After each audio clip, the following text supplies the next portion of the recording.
A prehistoria é unha materia difícil de expoñer, porque ten un abano temporal enorme, hai cuestións nas que ademais tens que explicar, depende da idade, que nin sequera é unha especie humana nosa, que hai tempo antes da nosa especie, e polo tanto varía moito se queremos falarlle a rapaces pequenos, onde hai que eliminar un montón de referencias sutiles, onde tampouco teñen moi claro o asunto do tempo histórico, hai que ir a cousas moito máis prácticas, penso eu, máis de facer.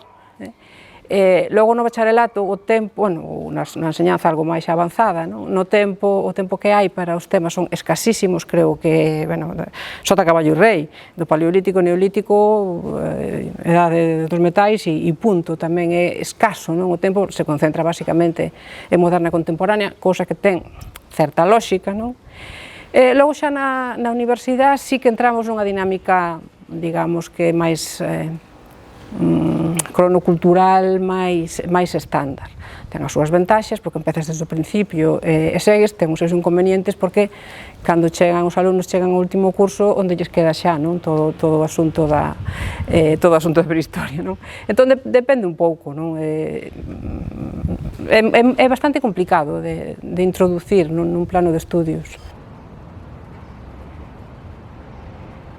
Bueno, por exemplo, non temos tempo para a práctica, para tocar, para facer. Xa vos digo, non se trata tampouco de que teñamos un laboratorio enorme onde poidamos tallar, facer o que se pode, por exemplo, non sei tallar, non teria que aprender. Entender o que é o mundo a través dos obxectos, que é o que se diferencia a prehistoria basicamente do resto dos tempos que se estudian na facultade, é que estamos traballando con cousas. E hai que entender a dinámica entre as persoas e as cousas. Sin chegar a esa corriente que hai agora, hai que entender logo a dinámica inversa das cousas cos obxectos. Tampouco. En principio, os humanos construen as cousas construen os humanos, en parte sí. Entón, esa é unha perspectiva ou algo que, ao mellor, os profesores e os estudiantes sí que tiñan que hai que tocar máis. E iso, o tempo xa sabedes, moitos alumnos, pouco tempo, entón, fais o que se pode, pero eu boto de menos eso. E eu non son arqueóloga, e a pesar disso entendo que a dimensión do obxecto é o máis interesante porque é o diferenciador do acceso á prehistoria. A diferencia, como estábamos comentando antes, das outras períodos históricos, non hai acontecementos, non hai individuos, non é fácil dicir, sociedade, economía, política, non se pode, é imposible, entón hai que traballar con un montón de cousas procedentes de campos moi diversos, nas que obviamente unha persoa non pode ser competente en todas. Están, a parte dos paleontólogos, os paleozoólogos, os xenetistas, que agora todo o asunto do ADN antigo foi un avance moi grande.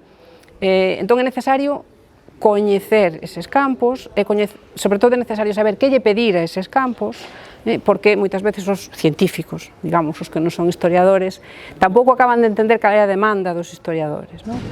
Entón pensan que o decirche que esta especie ten o xen non sei que, xa solucionaron o problema. O peor é que hai historiadores que tamén o creen, e iso é un problemón. Entón aí sí que é necesario traballar en equipo. O traballo en equipo sempre é interesante, en prehistoria é imprescindible.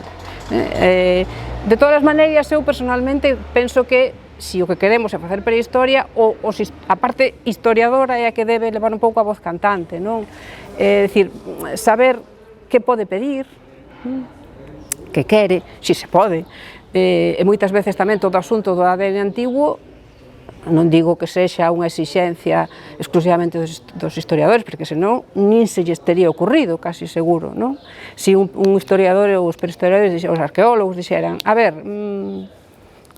busca aquí porque necesitamos saber que pasa cos neandertais, que son os primos máis cercanos que había.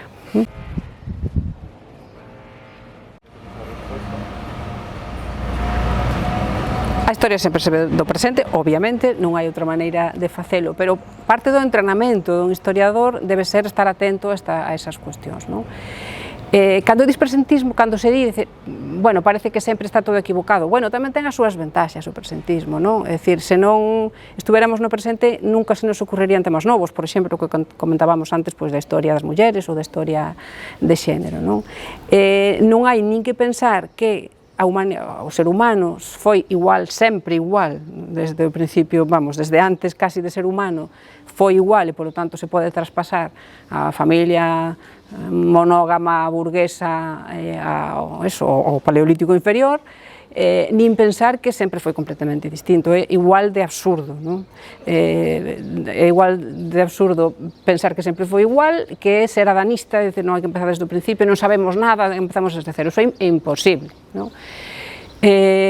O único que eu vexo é o entrenamento, é dicir, a consciencia de que podemos facer eso, de que podemos caer neso, e estar, digamos que, atentos. No caso da prehistoria, precisamente por esa característica de que só temos obxectos e parciais, ademais, é necesario sempre meter cousas diferentes, non, do que se sabe, ou se pensa que se sabe, de outros momentos históricos ou de outros povos, non? De todo o coñecemento acumulado, que é o que pode servir para intentar atoparlle un sentido histórico a todos eses obxectos que senón non terían ningún sentido, non?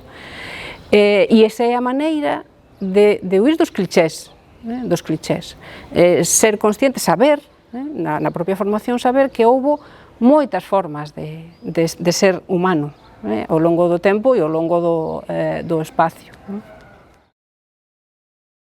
Eu vin de todo, desde museos en que non entendes nada, son acumulación de cousas sin contexto, outros en que hai moi poucos elementos e logo están os paneis explicativos que non vas a ler isto así, non lees nada, o resultado é o mesmo. Hai outros que están bastante ben, o Museo de Evolución en Burgos, por exemplo, está bastante ben, combinan un pouco as dúas cousas, uns bons textos dos guías, o sea, un bo sistema de guías, non? Os guías van o que van, contan o que contan, non dan esa sensación de ter aprendido o disco rayado, soltancho igual independentemente de quen estea, e logo os achados espectaculares, non? Que ten ata porcos hai, claro, que en outros sitios pois non? E da verdade é que tamén é bastante difícil o asunto dos museos. Primeiro, para que realmente sexan didácticos, a xente ten que ir aos museos. Entón, dá igual que o museo sexa fantástico, magnífico, se a xente non vai. Entón, a maioría do público do museo supoño que serán escolares, os que levan polas orellas, e que non sei eu que atención prestarán tamén, non? E en moitos casos, xa vos digo, depende un pouquiño, non? Pero a acumulación de cousas non ten moito sentido, o obxecto estupendo, magnífico, tampouco, porque a descontextualización é igual, o sea, por cuestións diferentes, pero o resultado é o mesmo, non entendes nada. A maneira ás veces de presentalo facendo, como en algún museo que hai, bueno, pois, reconstruccións ou armazóns de figuras, facendo cousas, a mellor é a maneira de entender un pouquiño mellor o asunto, non? Pero a verdade é que é complicado, os museos en general é un asunto complicado.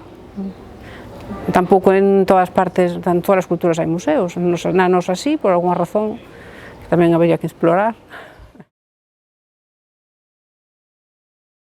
Cando saen as noticias como se non houbera un periodista científico ao cargo. O sea, o equipo X descubriu tal cousa, non? Entón, collen a nota e a poñen no periódico. Fanche un link a Nature ou unha revista que, vamos, que nin siquiera podes acceder a ela en moitos casos, non? A veces sí, non?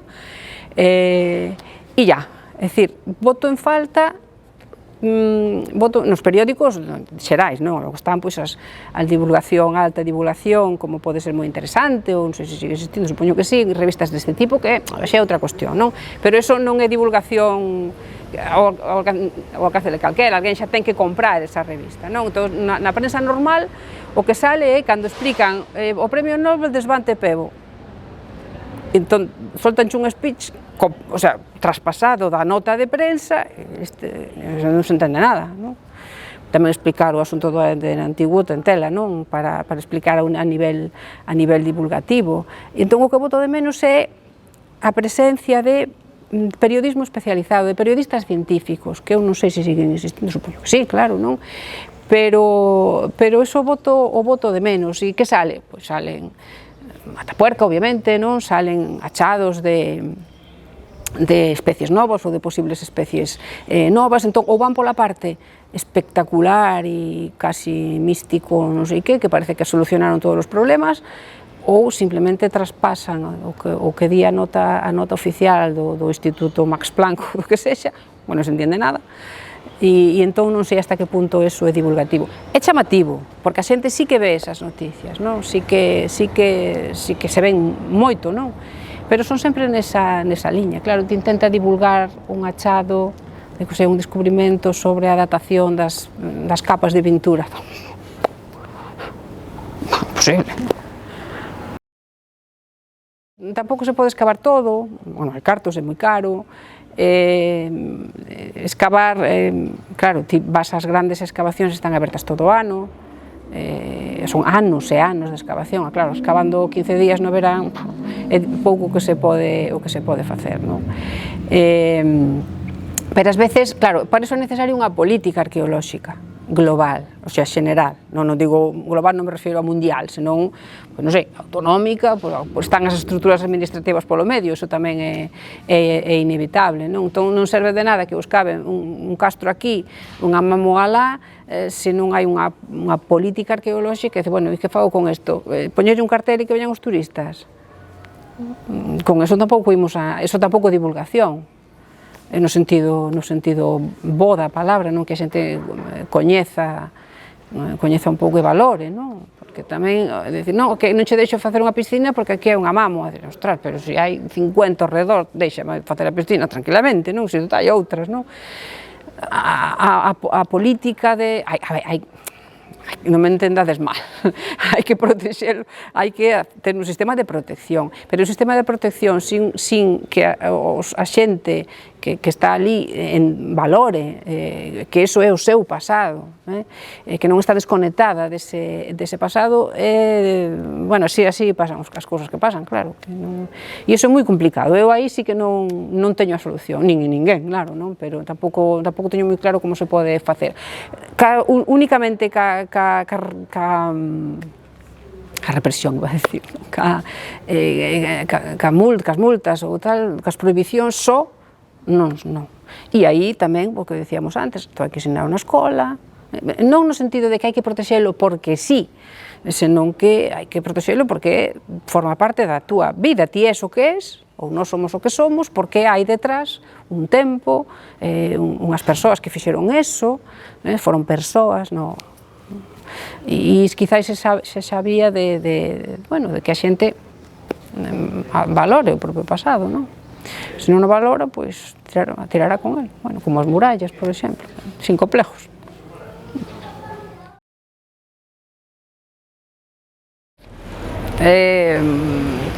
Pasar dos fitolitos á estrutura social non é fácil, e iso é o punto problemático, difícil, non, da arqueoloxía. Sin arqueoloxía non se pode facer prehistoria, entendendo a arqueoloxía desde o punto de vista técnico, non, de obter os datos, non? Para facer excavacións arqueolóxicas sí que tes que xa coñecer o contexto, o sea, ter unha idea, eso de que eu son arqueólogo, entón escavo que me boten, home, non, antes teño que ter unha certa formación histórica, non, se o que é así. Eso tamén depende moito das tradicións nacionais, non? Nos Estados Unidos non existe a prehistoria, é arqueoloxía, e os arqueólogos son arqueólogos, historiadores, prehistoriadores ou o que proceda, non? En España, polas diferentes bueno, pola diferente tradición, a arqueoloxía que naceu máis ben mezallada a historia da arte, os monumentos e os obxetos excepcionais, ten unha dimensión técnica propia, non? E os prehistoriadores normalmente son arqueólogos, obviamente, non? Realmente non hai diferencia, non? Cando alguén... Eu caín na prehistoria, pois de casualidade, un pouco medio de rebote, eu non teño formación arqueolóxica, máis a cada facultade, non? Entón, por eso, volvendo a non sei que momento que falamos do asunto, os equipos son fundamentais, non hai un arqueólogo e un prehistoriador, entón o arqueólogo pasa as cousas e o prehistoriador construe, eso non é así, é un equipo, a cohesión é diferente, non? É moito máis integrado. Bueno, é complicado, a divulgación no caso da prehistoria é complicado, porque ás veces tens que empezar cunha serie de presupostos de partida que a xente obviamente non coñece, nin ten por que coñecer, non? Se vos fixades nas noticias que salen dos achados, non? Espectaculares nos periódicos, son absolutamente incomprensibles, porque están reproducindo a nota científica, en moitos casos, entón non entendes nada, dices, bueno, como está contando isto, non? Que todo cheo de términos complicadísimos, e a divulgación, claro, tampouco hai que caer na idea de que a divulgación é vulgarización, tampouco, hai que utilizar os términos correctos, hai que intentar que a xente entenda as complexidades do asunto, pero claro, de maneira, a mí parece moi difícil, os documentais que pode haber, por exemplo, en algún caso sobre prehistoria, normalmente son terribles, son aburridísimos, son ou caricaturescos casi, non? Caen, os propios divulgadores caen mesmo na caricatura, non? O cavernícola, con gruñido. Logo está a parte das películas, que non é divulgación estrictamente, pero que poden ser atómicas, non? En fin, que vos vou contar. Logo hai películas que pretenden ser películas e que, sin embargo, son interesantes, non? Porque o plantexan non desde vou ser fiel ao que se sabe ou vou ser, senón vou ir á parte da vida, non? Vou tratar algunha temática que ten que ver ca vida humana, pero na prehistoria, non? Que tamén é unha posibilidade moi interesante. Logo están os documentais que hai tamén de todo, desde o documental, non sei se vichedes algún sobre a Cova de Lascaux, por exemplo, moi bo, pero moi clásico, e logo están os documentais particulares, como, non sei se vichedes un documental de Werner Herzog, a Cova dos Soños Esquecidos, que é un documental de autor moi particular, super interesante, pero non sei hasta que punto iso é divulgativo no sentido estricto. Eu vexo complicado, non? Bueno, igual que divulgar a da moderna. É complicado, non? As cousas que a edad contemporánea non fai falta, vivimos máis ou menos nela, máis ou menos. Os romanos tamén están moi identificados, e os gregos. Os medievais, vamos pola parte mística, entramos coas músicas das películas, músicas místicas, os medievais, e non sei que, na prehistoria pasa un pouco polo estilo, e a verdade é que non sei, é complicado, volvemos ao punto do ensino da prehistoria, non? Ou caes nos tópicos, ou vas a temas moi focais, como por exemplo a arte rupestre, que é moi atractiva e sobre todo moi... causa moitas preguntas, é dicir, ostras, pero esta xente non quedamos en que eran prácticamente simios e isto, entón aí sí que se pode facerlle entender a xente, non, mira, non, estes sí que eran como a nós, desde o punto de vista cognitivo, desde o punto de vista da especie como tal, non? Entón aí o presentismo sí que nos pode vir ben.